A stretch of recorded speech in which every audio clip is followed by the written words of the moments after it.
नमस्ते दोस्तों, कैसे हैं आप। उम्मीद है कि आप सब घर पर होंगे और सेफ होंगे। तो चले आज एक और एपिसोड की शुरुआत करते हैं। आइए दोस्तों, आज और कुछ अच्छी बातें जानते हैं मिस्टर गौरव भाटिया यानी मेरे पापा से। आइए दोस्तों, इस इंटरव्यू को स्टार्ट करते हैं। आइए।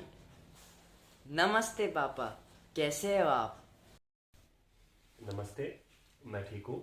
आप कैसे हैं? मैं भी ठीक हूँ। इस एपिसोड में मैं आपसे ये जानने के लिए बड़ा एक्साइटेड हूँ कि आप इतने घंटों तक कैसे ड्राइव कर लेते हो। देखो, सबसे पहले तो आपका इंटरेस्ट होना चाहिए। अ, और अगर आपका इंटरेस्ट होता है तो आप उसके लिए अपने आप को उसके लायक बना लेते हो। अगर कोई बड़ा काम करना है तो उसके लिए मन शांत और शरीर में ताकत होना बहुत ज़रूरी है। तो इतनी लॉन्ग ड्राइव्स मैं अकेला इसलिए कर लेता हूँ कि मेरे को इंटरेस्ट है और उसके हिसाब से मैं काम करता हूँ। जैसे मुझे कहीं जाना होता है, मुझे पहले पता होता है कि हाँ, मेरे को इस दिन निकलना है और इतने घंटों की ड्राइव करनी है, इतने दिन तक कार चलानी है या ड्राइविंग करनी है। तो मैं उसके हिसाब से काम शुरू कर देता हूँ, वर्क करना शुरू कर देता हूँ। डेली योगाभ्यास तो मैं करता ही हूँ, मेडिटेशन भी करता हूँ। बट जाने से कुछ दिन पहले मैं बॉडी को स्ट्रेच, हल्की हल्की जॉगिंग और ध्यान, मेडिटेशन और थोड़ा टाइम बढ़ा देता हूँ। जनरली आप कितनी देर एक्सरसाइज करते हैं, और जब आपको कोई बड़ा काम करना होता है तब आप कितनी देर करते हो। तो ये मेरा जनरल रूटीन है कि मैं 45 मिनट्स मॉर्निंग आवर्स में देता हूँ एक्सरसाइज को। और अगर कोई बड़ा काम करना होता है तो इट्स डिपेंड कि जैसे मुझे कहीं दूर जाना है, ट्रेवलिंग करनी है, तो बैठने का ज़्यादा काम है, या मुझे कितना इंटरवल्स का ब्रेक मिलेगा। जैसे ड्राइविंग में है तो मुझे पता है कि मुझे 3 से 4 घंटे के बीच में ब्रेक लेना है, उससे पहले नहीं। तो किस बॉडी के किस पार्ट पे अफेक्ट होगा। जैसे अगर हम ड्राइविंग करते हैं तो हम बैठे बैठे हमारी बैक पे, हमारे हिप्स पे, हमारी थाइस पे पेन होनी शुरू हो जाती है, लेग्स में। तो मैं कहीं जाना होता है तो उसकी एक्सरसाइज ज़्यादा करता हूँ। और नहीं तो जनरली सारी एक्सरसाइज इक्वल करता हूँ। तो आप जनरली कितनी देर मेडिटेशन करते हैं, और जब आपको कोई बड़ा काम करना है तो आप कितनी देर मेडिटेशन करते हैं। जनरली हमारा 20 से 25 मिनट का मेडिटेशन होता है। और वो मैं अपनी वाइफ के साथ में इवनिंग आवर्स में हम लोग करते हैं डेली रूटीन में। और जैसा कि मुझे ट्रैवलिंग नहीं करनी है, मुझे कुछ समझना है या मुझे कुछ पढ़ने का काम ज़्यादा है, तो मैं मेडिटेशन उसको 2 बार कर देता हूँ दिन में। 15 मिनट मॉर्निंग में और 20 मिनट के करीब शाम को।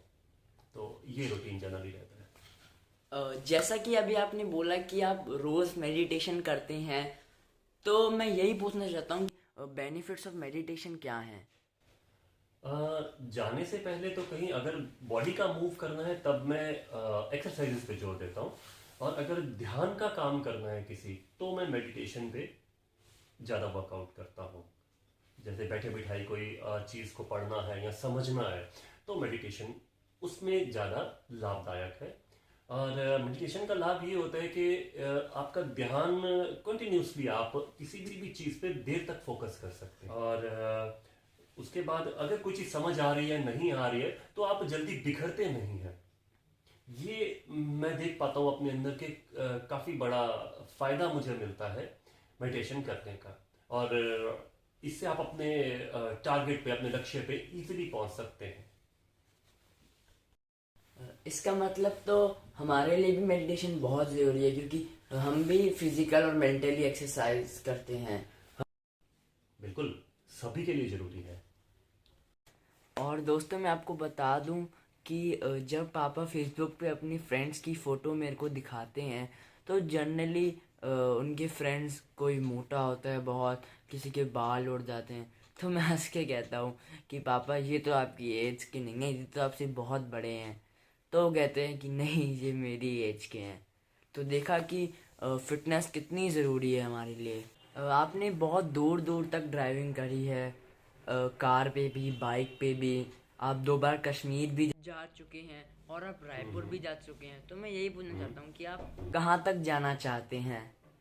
मैं भी पूरा इंडिया एक्सप्लोर करना चाहता हूँ अपने 2 व्हीलर या 4 व्हीलर पे। पापा, मेरे फ्रेंड्स के पापा अपने बच्चों को इतना टाइम नहीं दे पाते जितना कि आप देते हो। हमारे साथ खेलते हो, टीवी देखते हो, कार्टून की एक्टिंग करते हो, हमें हंसाते हो और हमें घुमाने ले जाते हो। मैंने देखा है आपको बच्चों के साथ टाइम स्पेंड करने में बहुत मज़ा आता है, उनके साथ मस्ती करना, खेलना। और मैंने वो भी देखा है कि अब अभिभावक विद्यालय में सारे बच्चे आपको चिपकते थे। इसकी क्या वजह है? अ, बच्चों के साथ सबसे पहले तो बच्चों में ईगो नहीं होती है। और जो मैं समझता हूँ सबसे बड़ी चीज़ कि बच्चे प्रेजेंट में जीना ज़्यादा पसंद करते हैं। इसी वजह से मुझे बच्चों के साथ में प्रेजेंट में जीने में बहुत मज़ा आता है। हम लोग कुछ ना कुछ पास्ट से जकड़े हुए हैं और फ्यूचर की चिंता लिए हुए हैं। और पास्ट के दुख में, फ्यूचर की चिंता में बस सारा दिन इसी टाइम हम लोग परेशान ही रहते हैं। और जबकि प्रेजेंट में कोई ऐसा दुख नहीं है। तो बच्चों को देखा गया है कि जनरली प्रेजेंट में जीते हैं, वो भेदभाव नहीं है उनके अंदर और वो ईगो नहीं है। इसी वजह से बच्चों के साथ टाइम स्पेंड करने में मन खुश होता है। आप आखिरी में क्या कहना चाहेंगे अपने व्यूवर्स को? Stay fit, stay healthy and live happy life. तो दोस्तों, हमें इस एपिसोड में काफ़ी इम्पोर्टेंट इन्फॉर्मेशन मिली कि हम खुश कैसे रहें।